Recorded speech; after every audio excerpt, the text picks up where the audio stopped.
السلام عليكم ورحمة الله وبركاته، وفيديو جديد على قناة اليوتيوب، وعايزك تركز فيه جدا كأهلاوي أو لو في زملكاوي بيتفرج، لكن كل اللي بيتفرجوا أهلاوية وما عنديش مشكلة في الكلام ده، منوريني واتشرف بيكم في أي حتة. الزمالك فرحان بالتعادل مع الأهلي، انتوا فرحانين عشان اتعادلتوا معانا، هو ده آخركم. ايوه يا عم، انا فرحان ان انا اتعادلت مع الاهلي، اكيد يعني اكيد، وده دليل على قوة الاهلي وانا ما بنكرش ده. والوقت الحالي الزمالك فيه مش احسن حاجة، وانا ما بلومش الاهلي على ده، احنا السبب في الوحشة اللي احنا فيها دي، احنا السبب فيها. انا بس عشان تبقى مدرك بالموضوع كله. ورسالة لمجلس إدارة نادي الزمالك: أنا هحاسبك آخر الموسم، أنا هحاسبك آخر الموسم. السلام عليكم ورحمة الله وبركاته، وفيديو جديد على قناة اليوتيوب، ومعاكم أكبر بائس محلي بطل السوبر الإفريقي 2024 على حساب النادي الأهلي راموس الغلابة. أتمنى كل اللي يشوف الفيديو يدعمه بلايك وشير، واللي مش مشترك في القناة يشترك عشان يوصله كل جديد. ولو ما عملتش كل ده على عيني وعلى راسي، منورني ومشرفني دايما.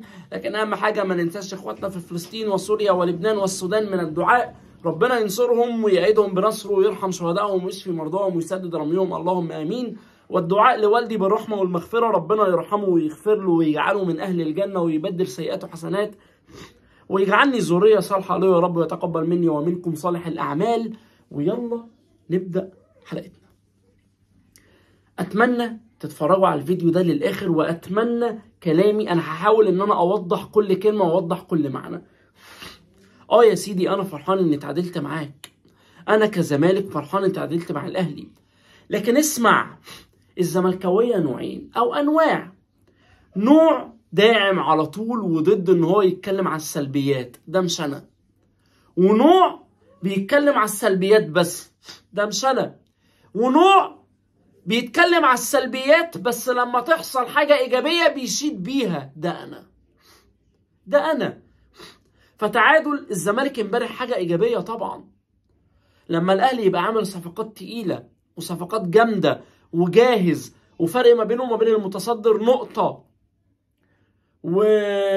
والدنيا جميلة، ونفسيا مدمرني بتعاقده مع بن شرقي وحاجات كتير جدا، وأنا عملت صفقات أنا اللي اتلام عليها مش الأهلي، تعتبر فاشله مفيش فيهم غير بنتايج، وعندي لعيبه غايبه، واللاعب الجامد عندي عنده 40 سنه عبد الله السعيد، وحتى من احسن اللعيبه عندي في الفرقه زيزو بيجدد عقده وممكن ما يجددش ويمشي، ولسه مغير مدير فني. وبعد كل الظروف دي اللي انا ألام عليها مش الاهلي، افهم الكلمه، وبعد كل ده اتعادل مع الاهلي وهو بينافس على الدوري وهو في كامل قوته وكامل العدد. لا، شابوه لبيسيرو، شابوه للعيبه الرجاله، شابوه لبيسيرو. لا، انا اسقف افرح بالتعادل، بس انا فرحتي فرحه لحظيه.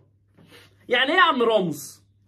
يعني انا فرحان بالماتش وبالرجوله اللي في الماتش، انما تاني ماتش والماتش اللي جاي لو خسرنا هحط على اللعيبه وعلى الاداره وعلى المدرب، لان فرحتي لحظيه. انما مش هاخد الماتش ده وكل يوم اتعادلت مع الاهلي، يا اهلي اللي عامل نفسك جامد، يا اهلي انت فرقه فاضيه. لا، ده مش انا يا معلم، ده مش انا. ليه؟ عشان الاعلام بيصدر يا اهلي يا اللي عامل صفقات بملايين الزمالك بوظها لك. لا يا معلم، ما بتتحسبش كده يا صاحبي، ما بتتحسبش كده، لان الاهلي بيتحسب اخر الموسم نشوف الاهلي عمل ايه، واخر الموسم نشوف الزمالك عمل ايه. فانا لو جيت اخر الموسم ولقيت الاهلي بطل الدوري وبطل دوري ابطال افريقيا، وانا كزمالك لا خدت دوري ولا خدت كاس ولا خدت كونفدراليه، وطلعت بتعادل مع الاهلي، اذا فهو موسم فاشل كالعاده. فانا مش هفرح بالتعادل مع الاهلي بس، انما لو انا اخر الموسم بنيت على الماتش ده وكسبت الماتشات اللي جايه وبطلت كلام وقللت كلام، ودي رسالتي لمجلس اداره الزمالك: قلل كلام، قلل تصريحات، قلل زيطه، ابني على اللي جاي، اشتغل للي جاي، اعمل في صمت، اشتغل في صمت لوجه الله، ونستغل التعادل الايجابي ده والدفعه المعنويه دي ونكسب الماتشات اللي جايه. نحاول بقدر الامكان ننافس على الدوري، روح مننا الدوري. نحاول بقدر الامكان ناخد كاس مصر، مش ننافس، ناخد كاس مصر. الاهلي مش فيه اخد كاس مصر، مش زي السنه اللي فاتت الاهلي مش فيه بيراميدز اللي واخد الكاس. اروح للكونفدراليه، الحمد لله طريقي اسهل من ما اتوقع، لان قدامي فرقه مغموره من جنوب افريقيا زائد فريق مصري، وهو المصري البورسعيدي، مش فريق من شمال افريقيا. يعني اصعب ماتش هلعبه هو النهائي، فاخد الكونفدراليه. كده انا بنيت، كده افرح، طلعت بموسم بطل الكاس وبطل الكونفدراليه، وهلعب على السوبر الافريقي. لكن لما الاقي نفسي اخر الموسم طالع بتعادل مع الاهلي بس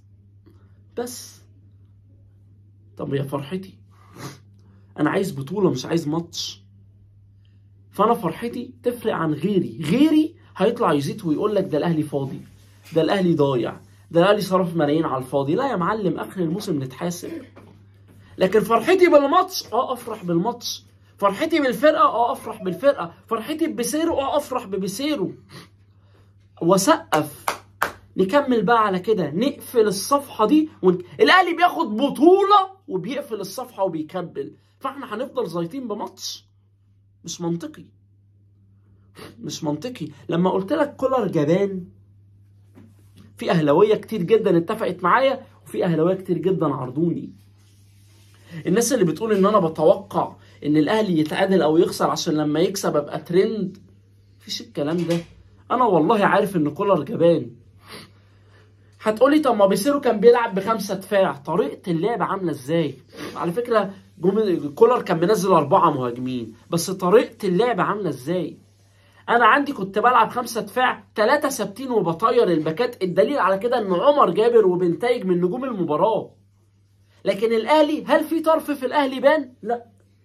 هل في باك من الأهلي عمل عرضية أو بان أو ظهر؟ لا. اللي عمل العرضية جراشيدار المهاجم، واللي سجلها بن شرقي لما نزل. فانت عندك مدرب جبان وانا استغلت ده، دي كل القصة. انت عندك مدرب جبان وانا استغلت ده، وده اللي انا قلته. فخلصت الكلام. من حقي افرح، مع كامل الاحترام. في اهلاويه فرحوا لما الاهلي تعادل مع بيراميدز، وكانوا على حق، لان الاهلي كان سكواده ضعيف وعنده غيابات كتير جدا، لكن بيراميدز كان كامل العدد، فالاهلي تعادل معاه، دي حاجات كويسه. نفس الكلام ما بين الاهلي والزمالك، عشان كده انا فرحان. بس فرحتي تبقى لحظيه، انما لو الفرحه والزيطه استمرت، لا هنا يبقى غلط. غير كده انا ما بقولكش حط نفسك يا اهلي مكاني، لا. ما انت تحط نفسك مكاني ليه؟ انت لما بتمشي اجنبي بتديله حقه، انت تدين نفسك عشان تبقى مكاني؟ لا. الزمالك في المكانه السيئه دي بسبب ادارته وجمهوره، وبسبب قدامى الزمالك ورؤساء الانديه والمشاكل اللي بنحط نفسنا فيها. انا ما اقولش الاهلي يبقى وحش عشان اشوف وانت وحش ايه اللي هيحصل، لا. الاهلي محافظ على نفسه واستقراره، يشكر على ده. انا حافظ على نفسي واستقراري وابني على الماتش ده، لكن اخر الموسم نتحاسب. دي كل القصه. انا كده خلصت حلقه النهارده. شكرا جدا لكل اللي بيتابعوني وبيدعموني. السلام عليكم.